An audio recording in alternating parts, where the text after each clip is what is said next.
I try really, really hard to be optimistic and positive whenever I talk about Tekken 8, just because there's already so much dooming on almost every website, right? So I feel like we don't really need more of that.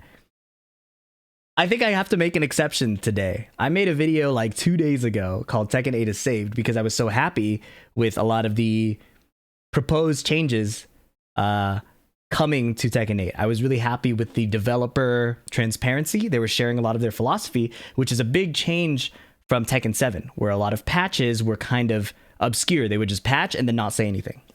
And we had to kind of guess their intentions. They've made their intentions more clear, which is really nice, but a lot of the changes are looking pretty ugly. So I want to give a balanced take on it. I just want to report what people have been seeing. Mainly, there's a lot of Twitter videos coming out of people doing labbing and research. I want to share that for a lot of people who might not use Twitter.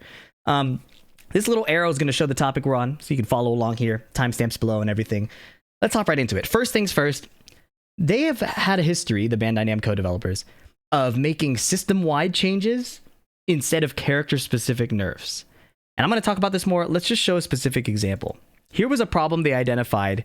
It was a Devil Jin combo here. This is a combo from Momodog, by the way. Momodog, a Devil Jin specialist. Highly recommend checking him out. Very, very strong player and combo artist. Which is rare to have both, by the way. Anyways, look at this combo from Devil Jin. Okay. Heat Burst, Heat Dash, Heaven's Gate. Does not break the floor. This, prior to the patch that we're on right now, used to break the floor. So in order to nerf this, the developers decided if you are in the grounded state, which for clarity, this Heat Dash, which happens after a Heat Burst, this is considered grounded. Dragonov on the left here is considered grounded. If you're in this state, stage hazards are now deactivated. And this was a targeted nerf for Devil Jin and probably some other characters. I believe Lily might have a similar interaction. I'm not positive if they nerfed that. The point is, they wanted to nerf this Devil Jin interaction, and their choice of doing so was to nerf stage hazards as a whole. And this had many unintended consequences. Look at this Steve interaction on Into the Stratosphere.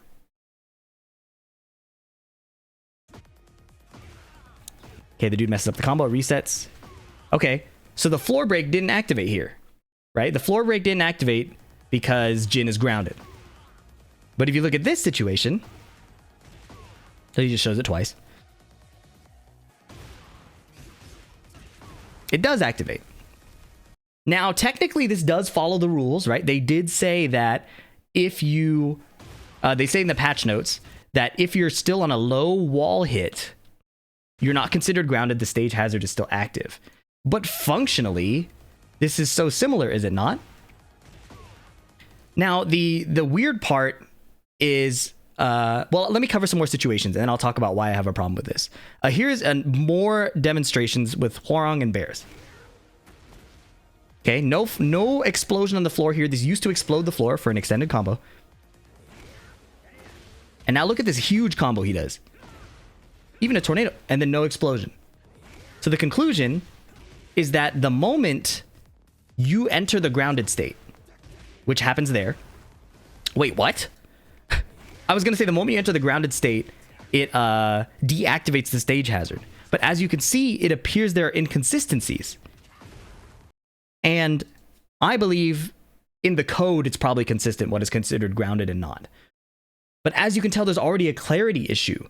We are, like, the competitive pro players are going to study this and understand it very in depth. But the average casual, are they going to understand the difference between that grounded state versus another grounded state where the legs are up sometimes and it counts, but for this leg up state, it doesn't count? I don't think so. I think that creates a big clarity issue. All right, let's look at another situation.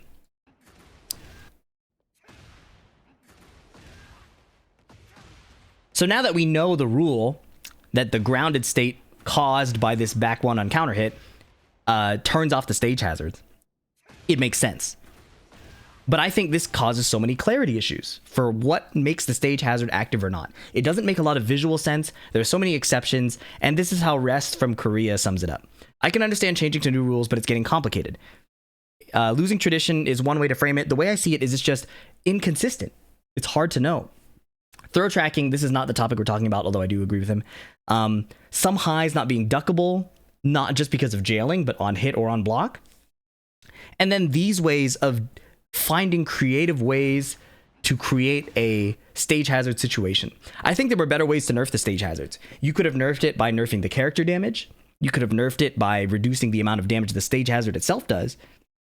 There's also the argument of the strong aerial tailspin, one of the combo extenders that a lot of characters can do over and over again, where you keep corkscrewing in the air. You could have nerfed any of those.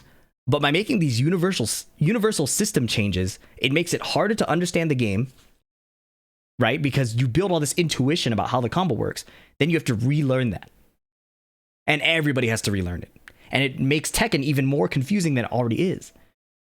So, I really dislike how their approach to nerfing it was doing a system-wide change versus a specific character nerf. If this was the problem, Devil Jin, maybe Fang, specific issues having this floor break issue, target nerf them, right? But changing all of these situations has unforeseen consequences and clarity issues for new players. All right. Now, this is related. They approached it from the philosophy of unintended behavior. And part of the cool part of games to me is when you have unintended behavior, you get like emergent, I remember the term, emergent something. There's emergent behavior or strategies that come out of people discovering things that weren't intended to be that way. Korean backdash is one of those. And a lot of these combo systems or combo routes, emergent gameplay, thank you. A lot of these combo routes are results of people exploring the systems that the developers might not have intended. And I think it's kind of intuitive, by the way, just to revisit this, that even if they're hitting the wall after a grounded hit, it makes sense. You hit the wall hard, they blow up. Now there's this weird half rule of sometimes they slam into the ground and it doesn't break the floor, and sometimes it does. It just doesn't make a lot of intuitive sense to me. And the point I want to make here is that you are not only killing creativity by nerfing out all this behavior immediately, it's kind of discouraging to a lot of the people who really love your game and are trying to push it to its limits, right? So, one moment. If I don't drink water, it's cooked. Momodog, again, who did the initial combo video, and Main's Deviljin, said he's not even upset about the nerf, it's about the lazy approaches to balancing. There's this cool combo tool with Heat Burst and Heat Dash. Now it's gone from all characters, instead of just Deviljin, the problem character. Pushback is reset after an unscaled attack throw ender. Remove floor break entirely. Oh, this was a specific situation where if you do a move that has like a built-in animation, they call it an attack throw, it would reset the pushback scaling of a combo. But this is the important one. Face down, feed away spike combos were only an issue on a few characters and allowed for cool, difficult routes on many others. But now it's removed universally because it was too strong on Jun Kazama and Jack and a few other characters, right? If you don't know what I'm talking about, look at this situation. Did you catch that? This is a unique Tekken animation that's been here for a while. Oh, I messed up. I hit a button on accident. Wait, refresh. Look at this combo. That animation right there, where Deviljin is spiked face up like this, or face down, is not tech rollable. So Kazuya gets a guaranteed forward 4. But in this case, because Momodog wakes up backwards, he eats a forward 3 axe kick and gets relaunched. This is cool creativity. This is a unique situation. The combo only works on certain axes, and it takes a lot of, I think, intuition. You see how he does this sidestep right? He does a sidestep right to make Deviljin flip over, to get this spike. This is cool combo expression to me. But because the strat was so overpowered on Jun, they've nerfed it out of the game completely. In the current state of the game, this is how the spike ender works.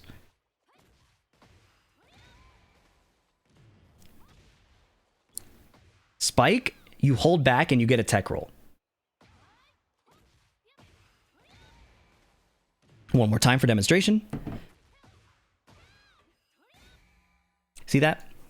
So a lot of creative situations from combo artists and people who have taken a lot of time to study the game are now gone. And yes, it definitely needed adjustment on June's end. Absolutely needed adjustment. But why not nerf the grounded scaling on the damage? Why not increase the pushback of her moves so the combo no longer linked? It would have been better to nerf the character directly rather than deleting an entire system mechanic. And this system has existed forever, right? It's rarely abused in competitive play. It's rarely abused in casual play. This was a kind of mechanic that was really embraced by combo artists, people who would sit in the lab for a very long time and just explore how the engine worked. And now it's suddenly deleted, and they've lost their access to this fun mechanic because a specific few characters could abuse it. And I think that's really rough. I think that's really, really rough. So, this is a bit disappointing to me because some fans are being alienated. Fans are being alienated from the way they enjoy the game in a way that didn't affect it much competitively or casually in the grand scheme of things. Right? June is kind of a new character. They could have targeted her directly. And if you were playing Tekken 7, this was a big problem with Akuma. Akuma had a specific issue where he had the ability to catch a tech roll and hit your character in the back when you're tech rolling off the wall. In order to fix that issue, they decided to nerf tech catches for everybody. So in Tekken 7, every character lost the ability to do tech catches where they could catch you in the back off axis. And then Akuma found a new way to do it. So after the patch, everybody lost their tech rolls because of Akuma. And Akuma remained the only character able to do the tech roll catch.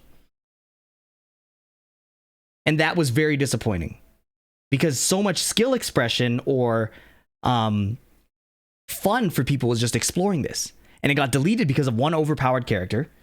And the overpowered character even got to keep that. If you don't know what I'm talking about, I'm sure you can find links on YouTube about all the tech catches. I want to keep moving through the rest of the patches. But to me, this is just disappointing to kill the creativity. Look at more of this. This is a Momodog combo. I'm not sure if he was the first one that found it, but after Deviljin's Chidori thing, you could get a Heaven's Gate. But because they're grounded, you no longer get the floor break. It's situational, and sure, it did too much damage, but again, some creativity is nerfed. B-Bias, a Asuka specialist, found that this no longer works. Check this situation out. Off of while standing 1-4, you could do a micro dash and land the heat smash, right?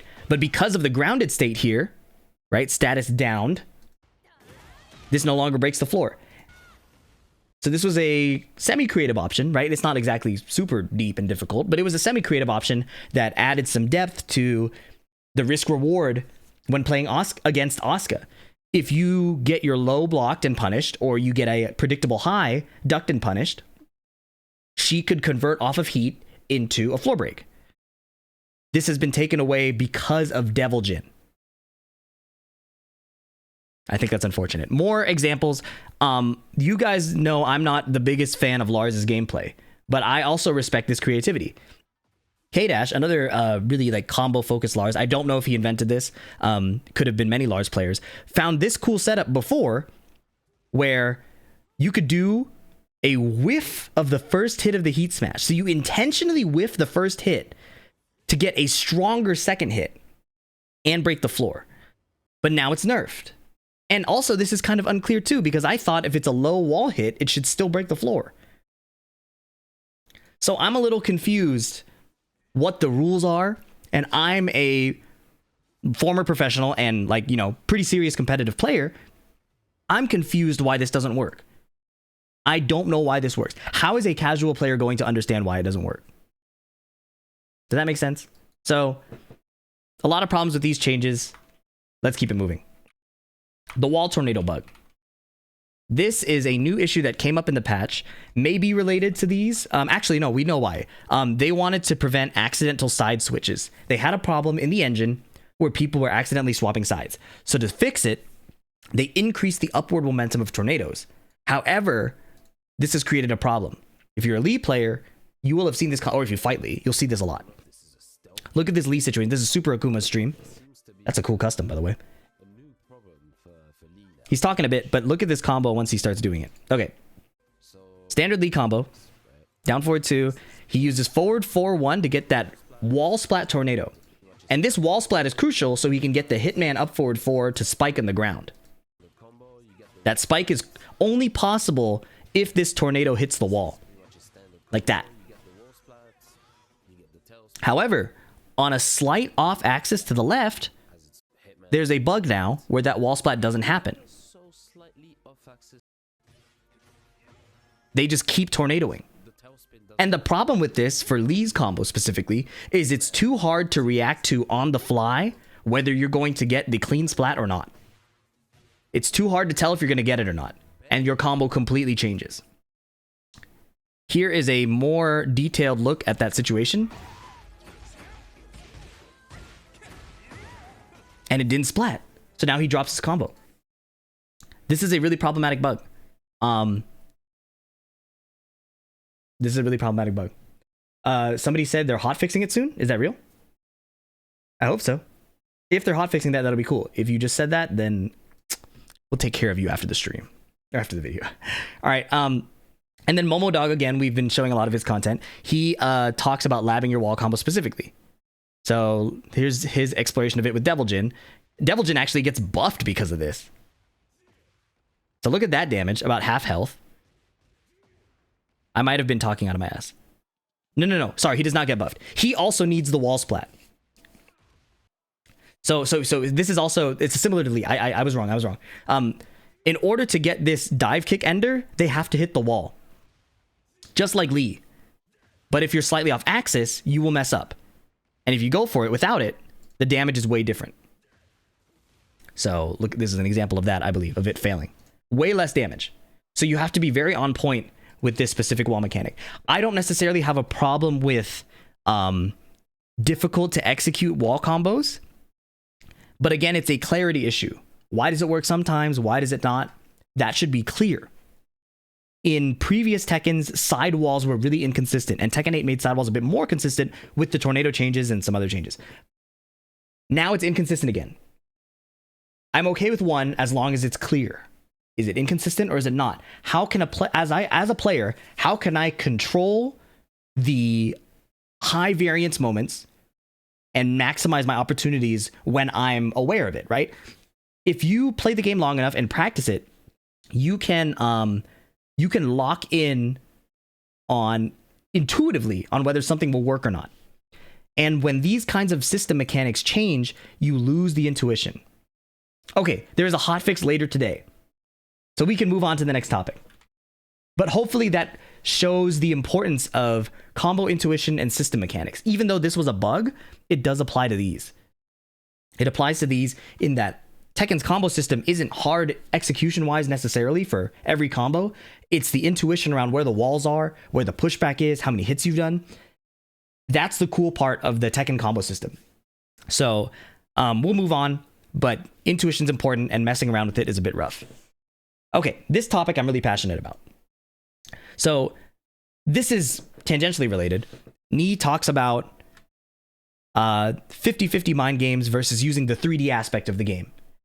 In the past, you can do sidestep block, sidestep duck, backdash duck to cover multiple options. Fighting games are all rock, paper, scissors, but the best players and the skill comes from managing the risk reward of each option. So you can skew the rock, paper, scissors in your favor.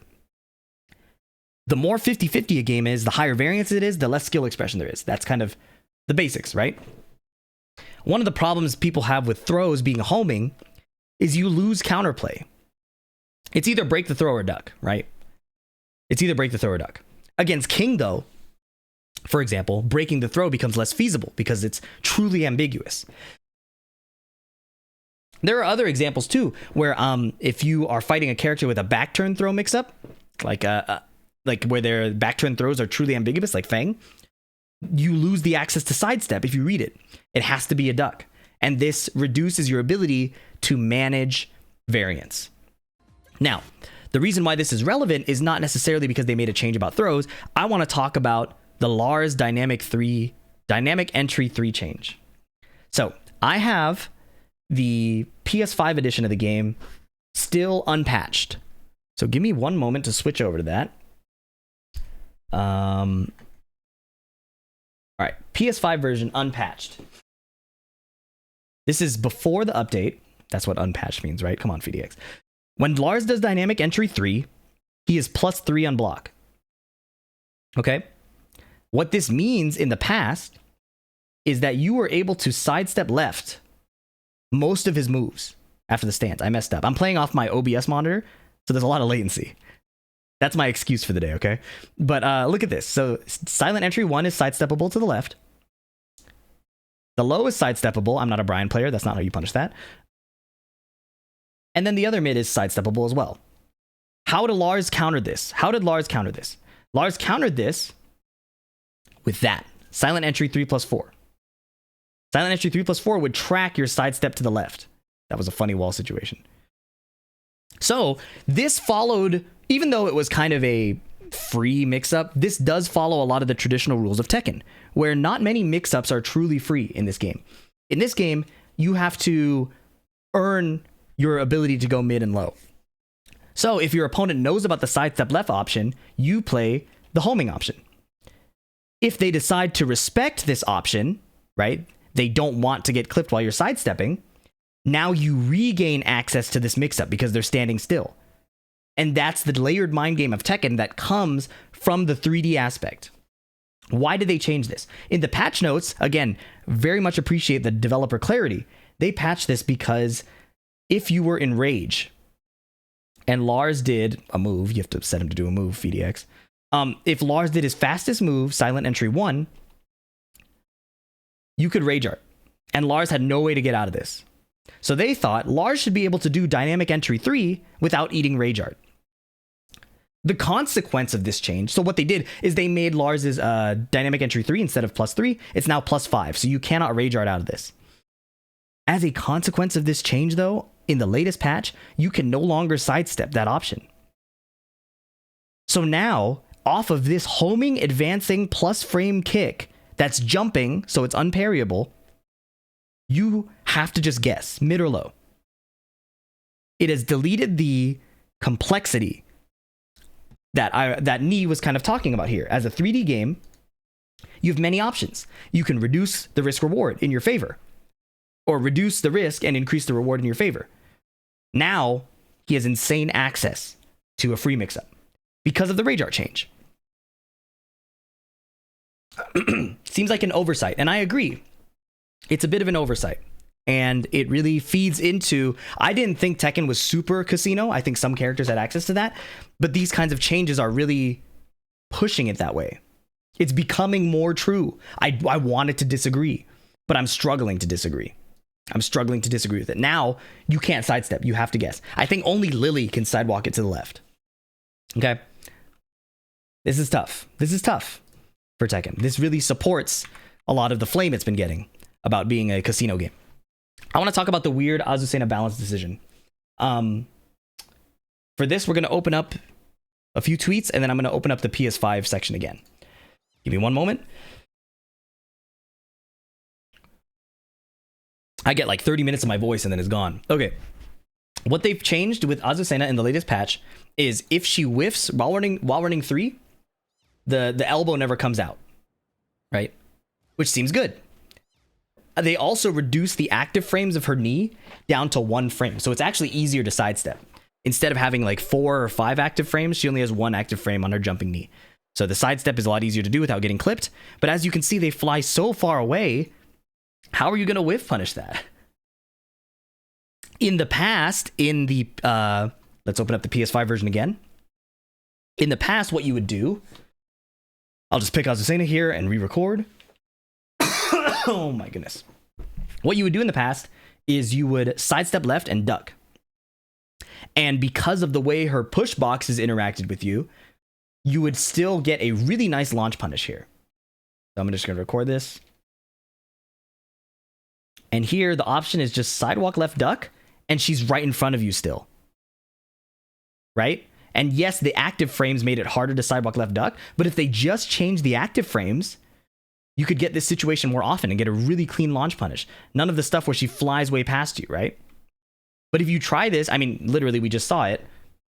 Most of the time now, she flies so far away, it's sometimes not possible to get the punish. And even if you try the same movement, I tried the same movement with sidewalk left duck, and she still flies so far away. Sometimes it's stable and she stays close. Sometimes she doesn't. It's created inconsistency for having the right read, which again is a bit more casino. Okay, so we talked about the Azucena balance decision. Eddy is looking OP. And I hate making knee-jerk reactions to brand new characters or brand new patches, okay? However, in talking with many high-level players in North America, this character looks pretty crazy, okay? First thing, mid pokes, unsteppable. In a game with nerfed backdashing and our one movement option in much of Tekken 8, your one movement option is sidestepping. Backdashing is not really good enough to get whiffs unless you have a really good backdash character. This is basically homing. All right. And then people pointed out that he recorded this wrong. So the mayor here re-recorded it with down forward 1. And you'll see that it's also pretty much homing. So this is a bit tough. It is a -3, down forward 1. But this is really, really strong. Really, really, really strong. That is not the only Eddy thing that looks really good. One of Eddy's key lows is forward 3, an advancing low that goes into his negativa stance, and in heat becomes a launcher.